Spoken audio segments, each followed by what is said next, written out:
हरे कृष्णा। आप सबका स्वागत है आज के इस हरिनाम यज्ञ कार्यक्रम में। आज दिन 28 जून और सोमवार का दिवस है। नया वीक स्टार्ट हुआ है और अगर इस वीक की स्टार्टिंग भगवद गीता के अध्ययन से और हरे कृष्ण महामंत्र के जप से हो जाए, इससे उत्तम और कुछ नहीं। तो मंगलाचरण से प्रारंभ करेंगे। ओम ज्ञानतिमिरन्धस्य ज्ञानंजन शलाकय चक्षुर्मिलितं येन तस्मै श्री गुरुवे नमः।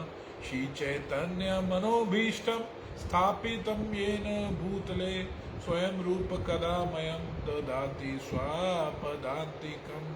वन्देऽहं श्रीयुतपदकमलं श्रीगुरुवैश्वनाथं श्रीरूपसागरजातं सहगना रघुनाथं वितता संजीवं साद्वैतं सावधूतं परिजन सहित श्री कृष्ण चैतन्य देवं श्री राधा कृष्ण पदारविंद ललिता श्री विशाखान च विश्वास।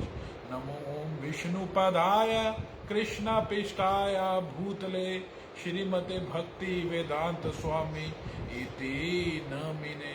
नमस्ते सरस्वती देवे गौरवाणी प्रचारिणे निर्विशेष शून्यवादी पाश्चात्य देश तारिणे।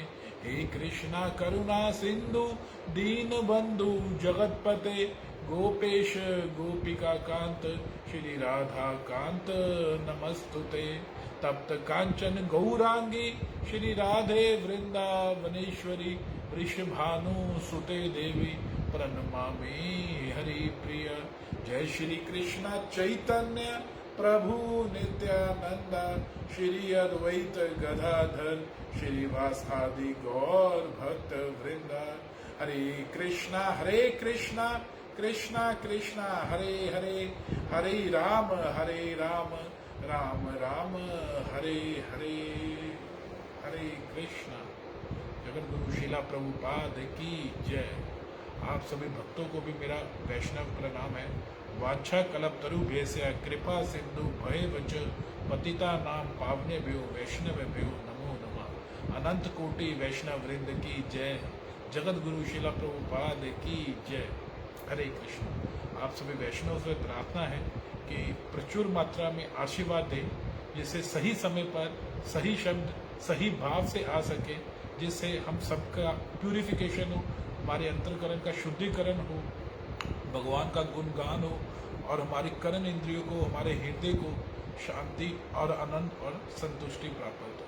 हरे कृष्णा कृष्णा कृष्णा हरे हरे, हरे राम राम राम हरे हरे। जगत गुरु शिला प्रभुपाद की जय। भगवत वाणी भगवत गीता की जय। हरे कृष्ण। तो हम चर्चा कर रहे थे श्रीमद् भगवत गीता का 2.41 श्लोक।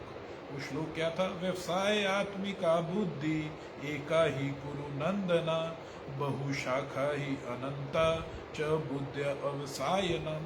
कि भगवान श्री कृष्ण अर्जुन को बता रहे हैं कि एलिजिबिलिटी क्या है, क्या क्वालिफिकेशन है भक्ति में एंटर करने की, वो क्वालिफिकेशन बता रहे हैं। इससे पिछले श्लोक में भगवान ने बताया था कि इस पाथ पर चलकर कोई हानि नहीं होती, कोई इसका नाश नहीं होता और ये हमारी महान भय से भी रक्षा करता है। कि अगर ये हम पाथ को फॉलो करते हैं, अगर कृष्णा भावनामृत को थोड़ी सी भी हम भक्ति की एक्टिविटी करते हैं, कोई भी आध्यात्मिक एक्टिविटी करते हैं, वो अक्रॉस द लाइफ्स हमारे साथ चलती है, अक्रॉस द डिफरेंट लाइफ्स हमारे साथ चलती है। भौतिक जो कुछ भी अर्ज करते हैं वो एक ही लाइफ स्पैन में खत्म हो जाती है। अगर कुछ भी हमने भौतिक क्वांटिटी अर्ज की, क्वालिटी अर्ज की, वो यही लाइफ स्पैन में खत्म हो जाएगी। लेकिन आध्यात्मिक चीज हमारे साथ अक्रॉस द लाइफ स्पैन चलती है। और उसके बाद भगवान बता रहे थे, उसे ग्लोरीफाई कर रहे थे। इसके बाद क्वालिफिकेशन क्या है कि जो इस मार्ग पर चलते हैं वे प्रयोजन में दृढ़ रहते हैं, वो फोकस रहते हैं, उनका लक्ष्य भी एक होता है, उनका गोल भी सिर्फ एक ही होता है कि कृष्ण दर्शन लालसा, भगवान के आध्यात्मिक धाम, भगवान के धाम में जाना, अपने घर वापस कर जाना, इस जन्म मृत्यु के चक्कर से किसी तरह निकलना। उनकी जो सारी एक्टिविटीज होती हैं, उनको एक्टिविटीज का अल्टीमेट जो गोल होता है वो यही होता है कि किस तरह मैं ये सारी एक्टिविटीज को इंटीग्रेट करके एक मेन गोल अचीव कर सकूं। वो मेन गोल क्या है कि मैं अपने धाम वापस चला जाऊं, अपने घर वापस चला जाऊं। हे कुरुनंदन, जो दृढ़ प्रतिज्ञ नहीं होते हैं उनकी बुद्धि अनेक शाखाओं में विभक्त रहती है, क्या भगवान कहते हैं, बहुशाखा ही अनंत, उनकी अनंत, अनंत भगवान ने वर्ड यूज किया, अनंत मतलब कि असीमित, अलग अलग चीजों में उनकी बुद्धि मतलब कि विभक्त रहती है, डिवर्सिफाई रहती है उनकी बुद्धि, डिसिमेट एनर्जी उनकी हो जाती है। जिस तरह एक पावर हाउस एनर्जी है, उससे अलग अलग यंत्रों में एनर्जी चली जाती है। अगर एक जैसे ये पावर बैंक है हमारे पास, पावर बैंक के आगे 5 यूएसबी कनेक्टर है, जैसे 5 मोबाइल अटैच हो सकते हैं, तो वो क्या होगा, वो जो यूएसबी जो पावर बैंक की एनर्जी है वो 5 जगह पर डिवाइड हो जाएगी। तो इसी तरह भगवान कह रहे हैं कि जो दृढ़ संकल्प नहीं होते, जो डिटर्मिनेड नहीं होते, फोकस नहीं होते कृष्णा कॉन्शियसनेस में, फिर वो क्या करते हैं, अपनी एनर्जी अलग अलग कार्यों में स्पेंड करते रहते हैं, और फिर इस तरह उनकी सारा जो जीवन शक्ति है वो इसी में खर्च हो जाती है, और वे कृष्ण भावना इतने आगे प्रगति नहीं कर पाते। फिर हमने इसके अलग अलग एक्सपेक्ट्स देखे थे कि किस तरह प्रभुपाद जी का डिटर्मिनेशन सुपर हाई लेवल था। वो इतने ज़्यादा डिटर्मिन्ड थे कि उनको इतनी ज़्यादा प्रॉब्लम्स आई, लेकिन फिर भी उन्होंने अपने मिशन को छोड़ा नहीं। जब प्रभुपाद जी से किसी से पूछा, किसी भक्त ने पूछा कि why maya is so strong, तो प्रभुपाद जी ने कहा था, because your purpose is not so strong, your determination is not so strong, इसलिए माया इतनी स्ट्रांग है। माया इसलिए इतनी ज्यादा प्रबल है क्योंकि हमारे अंदर जो दृढ़ शक्ति है ना, वो प्रबल नहीं है कृष्णा को सर्व करने की। यही हम आगे आज कंटिन्यू करते हैं। तो प्रभुपाद जी के ही हमें लाइफ से देखने को मिलता है कि कितने उन पे, मतलब कि पहले तो उनको अपनी फैमिली से सपोर्ट नहीं मिली, उनको उतने फैमिली वालों ने इतना सपोर्ट नहीं किया, वो अपनी फैमिली को छोड़कर वृंदावन में आके रहना शुरू कर दिए। वहाँ पर उनके कोई इनकम का सोर्स नहीं था, किसी तरह का कोई उनको हेल्प नहीं थी। वो इंग्लिश में लेक्चर्स देते थे वहाँ पर प्रैक्टिस करने के लिए। श्रीमद् भागवतम को उन्होंने इंग्लिश में ट्रांसलेट किया था, क्योंकि उनके गुरु ने ये ऑर्डर दिया था कि तुम विदेश में जाके कृष्ण भावनामृत का प्रचार करो और विदेशों को अंग्रेजी में समझाओ कृष्ण भावनामृत का। तो इंग्लिश में मतलब कि लेक्चर दिया करते थे, कोई लेक्चर भी नहीं सुनने आता था, उन्हें लोगों को समझ ही नहीं आती थी, क्योंकि वो ब्रिज में, वृंदावन में तो वैसे ही लोग जो है वो थोड़े भौतिकली इतने एडवांस नहीं है कि उन्हें इंग्लिश वगैरह आती हो। और वो तब की बात है जब 1960s में, जब अभी देश ताज़ा ताज़ा आज़ाद हुआ था। उसके बाद खुद उन्होंने बैक टू गॉडेड मैगजीन चलाई, बैक टू गॉडेड मैगजीन उसके बाद चलाई, खुद उसे डिस्ट्रीब्यूट करते, खुद उसे प्रिंट करते, खुद उसे फिर पहले तो उसे बनाते मैगजीन को, क्या कि इस मैगजीन को मैं अट्रैक्टिव बना सकूं। आप देखिए, हमें एक प्रेजेंटेशन बनानी होती है, कितनी ज़्यादा हमें वो लगती है कि ये प्रेजेंटेशन, वो प्रेजेंटेशन जो हमारे करियर को आगे बढ़ाएगी। जैसे हमने कुछ प्रेजेंटेशन बनानी है ऑफिस में, और बॉस हमें कहते हैं कि ये प्रेजेंटेशन जो है ये तुम बोर्ड ऑफ डायरेक्टर्स ने देखनी है, तो तुम्हें ये बहुत बढ़िया प्रेजेंटेशन बनानी है। तो हमें बहुत ज़्यादा वो लगती है, मतलब कि स्ट्रेस लगता है कि इस प्रेजेंटेशन को नॉलेज भी है, लेकिन उसे प्रेजेंट कैसे करना वो बहुत ज़्यादा इंपॉर्टेंट है।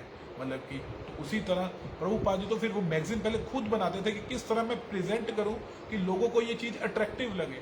पहले वो खुद इतनी ज़्यादा दिमाग लगाते थे, फिर उसे प्रिंटिंग के लिए खुद दिल्ली जाते थे। कई बार तो टिकट के पैसे भी नहीं होते थे, वृंदावन से वो बिना टिकट के ही सफ़र करते थे कि चलो कृष्ण भावनामृत का कार्य कर रहे हैं, भगवान का कार्य कर रहे हैं, मैं अपनी इंद्रिय तृप्ति के नहीं कर रहा, तो बिना टिकट के फिर उधर दिल्ली में उनके पास रहने के लिए जगह नहीं होती थी, रात को वृंदावन वापस आते थे। मतलब कि आप सोचिए, और इतनी गर्मी में ट्रेवल करते थे उधर। उस टाइम पे उन्हें इतनी मुसीबतें आई, इतनी मुश्किल से आई कि एक बारी प्रभुपाद जी का वर्णन आता है उनकी बायोग्राफी में कि एक बारी प्रभुपाद जी एक मैगजीन दे रहे थे, लोगों को बांट रहे थे अलग अलग जाके। एक वहां से सामने से सांड आया, उसने जोर से प्रभुपाद जी के बीच में मतलब कि अपना सिंग मारे और उन्हें उठा के फेंका, और प्रभुपाद जी वहाँ पर अनकॉन्शियस हो गए थोड़ी देर के लिए।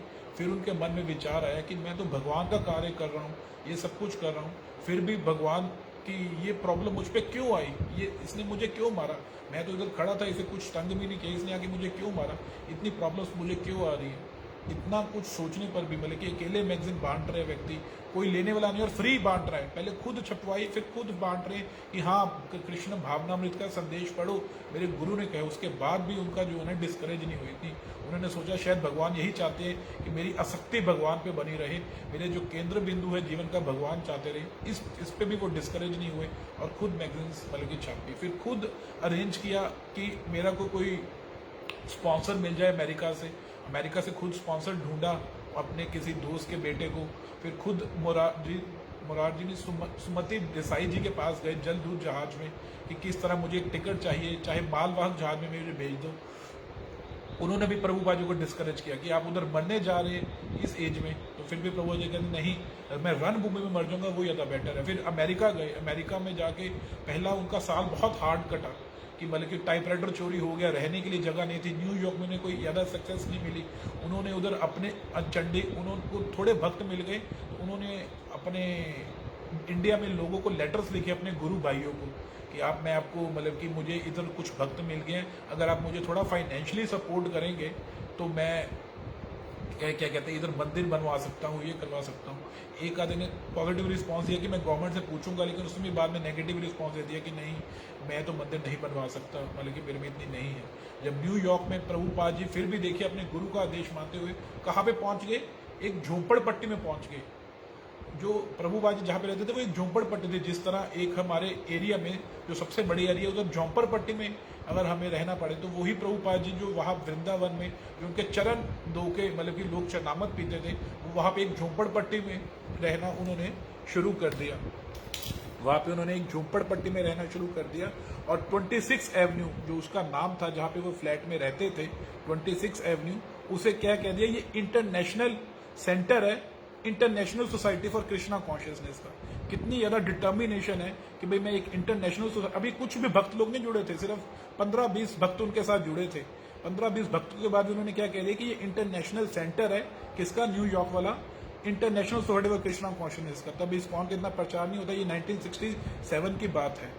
तब फिर क्या हो गया, उनका वीजा वहां पर एक्सपायर होना शुरू हो गया, वीजा उनका एक्सपायर हो गया और उन्हें किसी तरह अमेरिका से निकलना पड़ा। उन्होंने बहुत ट्राई किया कि वीजा मेरा रिन्यू हो जाए, उनके शिष्यों ने भी, फिर भी उन्हें अमेरिका से वहां से निकलना पड़ा। और वो कहाँ पे चले गए, कनाडा चले गए, मॉन्ट्रियल के सेंटर पे। कनाडा में तब उन्होंने मॉन्ट्रियल में एक छोटे से कमरे में सेंटर खोला था। उन्होंने वहां से फॉलो अप करते रहे, अमेरिका के लिए वीजा मिलता रहे, अमेरिका के लिए वीजा मिलता रहे, लेकिन वो समहाउ वीजा उन्हें नहीं उनका एक्सटेंड हो रहा था। तो उन्होंने फिर जो मॉन्ट्रियल के सेंटर के हेड को क्या कहा फोन करके कि आज से ये इंटरनेशनल केंद्र है, international society for Krishna consciousness का। तो देखिए वो वहां पर भी डिस्करेज नहीं हुए कि चलो न्यूयॉर्क का सेंटर नहीं तो ये कनाडा में हम सेंटर बनाते हैं। इतना ज्यादा उनको मतलब कि हम इमेजिन नहीं कर सकते कि जितना उन्होंने, आप सोचिए कि अगर हम किसी को कह दिया जाए कि किसी फलाने व्यक्ति को जाके हरे कृष्णा ही कह दो जिसे हम जानते भी नहीं, अगर हम एक मॉल में जा रहे हो और एक हमें प्रभु जी हमारे साथ हो सीनियर, वो हमें कह दे सामने एक व्यक्ति खड़ा है उसे जाके हरे कृष्णा कहो, तो हम कहेंगे, शर्म करेंगे, नहीं नहीं। जबकि जानते हैं कि वो भी इंडियन है, हम भी इंडियन है, वो कृष्ण को जानता है, अकेले विश ही करनी है हरे कृष्णा, हम शर्म करेंगे, नहीं हम दोनों विश हरे कृष्णा कहेंगे उसे, वो क्या सोचेगा हमारे बारे में। हमसे धोती कुर्ता नहीं पहना जाता कि धोती कुर्ता नहीं पहना जाता कि नहीं नहीं लोग क्या सोचेंगे हमारे बारे में। और वही प्रभुपाद जी ने उन अमेरिकन को मतलब कि धोती कुर्ता पहनवा दिया। प्रभुपाद जी से किसी ने उनके एक मतलब कि फ्रेंड ने कहा, वहां पे योगा का टीचर था, कि प्रभुपाद अगर आप धोती कुर्ता पहन के बाल बुल मुंडा के इतने 70 साल की उम्र में अगर आप प्रचार करेंगे तो कौन आपको सुनेगा, आपको you will have to become gentleman, आपको टाई वगैरह सूट वूट पहनना पड़ेगा। तो प्रभुपाद जी ने आगे से क्या कहा कि मैं उनको बदलने आया हूं, अमरीकियों को अपनी, और मैं उनकी ओर आकर्षित होने के लिए नहीं आया हूं। तो ये इतनी प्रॉब्लम्स के बाद भी प्रभुपाद जी ने अपना स्टैंडर्ड्स कम नहीं किए इस्कॉन के। उनको लोगों ने कहा कि आप इस्कॉन नाम रखो, international society for God consciousness. उन्होंने कहा फिर हर कोई व्यक्ति कुछ किसी न किसी को गॉड बना लेगा, लेकिन वास्तविकता तो ये है कि ये इंटरनेशनल गॉड कौन है, कृष्णा ही है, तो मैं इसका नाम कृष्णा कॉन्शियसनेस ही रखूंगा। लोगों ने प्रभुपाद जी को बहुत समझाया कि गॉड कॉन्शियसनेस रखोगे सारे धर्म के लोग अट्रैक्ट होंगे, आपके साथ ज्यादा लोग जुड़ेंगे। तो प्रभुपाद जी ने कहा, क्या कहा कि मैं यहाँ पर कांच इकट्ठे करने नहीं आया, मैं यहाँ पर हीरे इकट्ठे करने आया हूँ। एक हीरे की वैल्यू, एक मून जो है ना वो लाखों स्टार से बेहतर है, लाखों सितारों से ऊपर है, क्योंकि एक मून जो है ना वो सारी रात को जगमगा देता है। चाहे लाखों सितारे उस रात में हो, अगर मून ना हो, अगर चंद्रमा ना निकले तो वो रात अंधियारी ही रहती है। तो इतना डिटर्मिनेशन, उसके बाद देखिए भगवान ने कैसे रेसिप्रोकेट किया कि आज कोई ऐसा देश नहीं है, ऐसा कोई सिटी नहीं है जहां पे इस्कॉन का मंदिर ना हो, जहां पे हरे कृष्ण महामंत्र गूंज रहा ना हो। देश के जितने प्रमुख शहर है, Paris, New York, London, Sydney, Melbourne, Russia, वहां पे हर एक जगह पर आज हर एक रथ यात्रा निकाली जाती है। रशिया, जहां पर प्रभुपाद जी सिर्फ 5 दिन रहे थे रशिया, और पहले 2 दिन तो उनको खाना, उनके सेक्टर को खाना अरेंज करने में ही लग गए। वहां पे उनको एक शिष्य मिला, वो प्रभुपाद जी का एक शिष्य था जो वो खाना अरेंज करने के लिए उधर जा रहा था, उसे रास्ते में एक व्यक्ति मिला, इंडियन व्यक्ति मिला, और उसके साथ एक और व्यक्ति था, रशियन था, वो प्रभुपाद जी, वो उस व्यक्ति को मिल गया, श्याम सुंदर दास को प्रभुपाद जी पास ले आए। प्रभुपाद जी ने उसे 2 दिन के लिए वहां पर प्रचार किया, क्योंकि रशिया में बैन थी सारी एक्टिविटीज, रिलीजियस एक्टिविटीज तब बैन थी रशिया में। तो प्रभुपाद जी ने बस उसे अंडरग्राउंड थोड़ा सा प्रचार किया, मतलब कि, और वही जाके आज रशिया में जो सबसे ज्यादा फास्ट ग्रोइंग रिलीजन जो है वो सनातन धर्म है। अगर इंडिया के बाद सबसे ज्यादा डिवोटीज अगर किसी कंट्री में है ना, वो रशिया में डिवोटीज है इस्कॉन के, और वहां पे जाकर भी प्रभुपाद जी ने प्रचार कर दिया। मिडल ईस्ट में, पाकिस्तान में मंदिर है, पाकिस्तान में मंदिर है, इस्कॉन का मंदिर है, जहां पर अगर आप देखें तो फेसबुक पे इस्कॉन पाकिस्तान फॉलो भी कर सकते हैं। वहां पर मतलब कि डेली जय प्रभुपाद, परसों उन्होंने वीडियो पोस्ट की हुई थी, वो कराची से लाहौर जा रहे थे और नरसिंह आरती करते हुए सारे भक्त लोग एक डिब्बे में, सारे भक्त लोग नरसिंह आरती करते हुए जा रहे थे। तो हर एक जगह पर ये क्या, इसका बस क्या रीजन है, डिटर्मिनेशन, कि मेरे को मेरे गुरु ने आज्ञा दी है तो मैं उस गुरु की आज्ञा को मानूंगा ही मानूंगा। क्या कहते थे प्रभुपाद जी, प्रभुपाद जी की ये कोट है एक, हरे कृष्णा कृष्णा कृष्णा हरे हरे, हरे Ram Ram Ram Hare Hare. Prabhupada ji explains, I have understood from my Guru Maharaj, if anyone follow the principles with great determination, Lord will surely have help, for God help those who help themselves। कहते हैं कि मैंने अपने गुरु महाराज से यही सीखा है कि अगर आप कुछ भी जो प्रिंसिपल्स है ना, वो ग्रेट डिटर्मिनेशन से फोकस होकर पूरी तरह कि नहीं मैंने ये चीज करनी है, मैंने ये चीज करनी है, तो लॉर्ड विल श्योरली है, भगवान आपकी कृष्ण मदद करेंगे। इसी चीज पे मतलब कि प्रभुपाद जी कहते हैं कि मैंने ये सारा इस्कॉन एस्टेब्लिश कर पाया। God help those who help themselves, ये हम कोड जानते ही हैं, और यही कोड भगवान इसमें कह रहे हैं कि अगर आप सही मायने में डिटर्मिन्ड रहोगे तो मैं आपको अपॉर्चुनिटीज प्रोवाइड करूंगा जिससे आप मेरी तरफ आ सकोगे। डिटर्मिनेशन हमारी तरफ से चाहिए एक, तो ही ये चीज आगे पॉसिबल हो पाएगी। आगे फिर प्रभुपाद जी के और एग्जाम्पल देखेंगे, लेकिन उससे पहले एक हरे कृष्ण महामंत्र की माला का जाप करते हैं। सबसे प्रार्थना है कि इसी हरि नाम ने ही पूरे विश्व में क्रांति लेके आए। ये हरि नाम ही अल्टीमेट सार है। ये जो हरि नाम करने जाने, ये कोई ब्रेक नहीं है कि हम कमर्शियल ब्रेक ले रहे हैं लेक्चर से और आप 5 मिनट के लिए अपने कार्य कर लो। ये क्रक्स है, पूरा लेक्चर सुनने के बाद जो हमें करना है वो यही है कि हमारी जीवा से भगवान का नाम निकलना चाहिए। तो सबने पूरे उत्साह के साथ इस हरे कृष्ण महामंत्र का जाप करना है, अपने बोले हुए शब्दों को सुनना है, तो ही ये जो नॉलेज है ना हमारे हृदय के अंदर तक जा सकेगी, नहीं तो ये सिर्फ ऊपर ऊपर तक ही रह जाएगी। जय श्री कृष्णा चैतन्य प्रभु नित्यानंद, श्री अद्वैत गदाधर श्रीवासादि गौर भक्त वृंद। हरे कृष्ण कृष्ण कृष्ण हरे हरे, हरे राम राम राम हरे हरे, हरे कृष्ण कृष्ण कृष्ण हरे हरे, हरे राम राम राम हरे हरे, हरे कृष्ण कृष्ण कृष्ण हरे हरे, हरे राम राम राम हरे हरे, हरे कृष्ण कृष्ण कृष्ण हरे हरे, हरे राम राम राम हरे हरे, हरे कृष्ण कृष्ण कृष्ण हरे हरे, हरे राम राम राम हरे हरे, हरे कृष्ण कृष्ण कृष्ण हरे हरे, हरे राम राम हरे हरे, हरे कृष्ण कृष्ण कृष्ण हरे हरे, हरे राम राम हरे हरे, हरे कृष्ण कृष्ण कृष्ण हरे हरे, हरे राम राम हरे हरे, हरे कृष्ण कृष्ण कृष्ण हरे हरे, हरे राम राम हरे हरे, हरे कृष्ण कृष्ण कृष्ण हरे हरे, हरे राम राम हरे हरे, हरे कृष्ण कृष्ण कृष्ण कृष्ण हरे हरे, हरे राम राम हरे हरे, हरे कृष्ण कृष्ण कृष्ण कृष्ण हरे हरे, हरे राम राम हरे हरे, हरे कृष्ण कृष्ण कृष्ण कृष्ण हरे हरे, हरे राम राम हरे हरे, हरे कृष्ण कृष्ण कृष्ण कृष्ण हरे हरे, हरे राम राम हरे हरे, हरे कृष्ण कृष्ण कृष्ण हरे हरे, हरे राम राम हरे हरे, हरे कृष्ण कृष्ण कृष्ण हरे हरे, हरे राम राम हरे हरे, हरे कृष्ण कृष्ण कृष्ण कृष्ण हरे हरे, हरे राम राम हरे हरे, हरे कृष्ण कृष्ण कृष्ण कृष्ण हरे हरे, हरे राम राम हरे हरे, हरे कृष्ण कृष्ण कृष्ण कृष्ण हरे हरे, हरे राम राम हरे हरे, हरे कृष्ण कृष्ण कृष्ण कृष्ण हरे हरे, हरे राम राम हरे हरे, हरे कृष्ण कृष्ण कृष्ण कृष्ण हरे हरे, हरे राम राम हरे हरे, हरे कृष्ण कृष्ण कृष्ण कृष्ण हरे हरे, हरे राम राम हरे हरे, हरे कृष्ण कृष्ण कृष्ण कृष्ण हरे हरे, हरे राम राम हरे हरे, हरे कृष्ण कृष्ण कृष्ण कृष्ण हरे हरे, हरे राम राम हरे हरे, हरे कृष्ण कृष्ण कृष्ण कृष्ण हरे हरे, हरे राम राम हरे हरे, हरे कृष्ण कृष्ण कृष्ण कृष्ण हरे हरे, हरे राम राम हरे हरे, हरे कृष्ण कृष्ण कृष्ण कृष्ण हरे हरे, हरे राम राम हरे हरे, हरे कृष्ण कृष्ण कृष्ण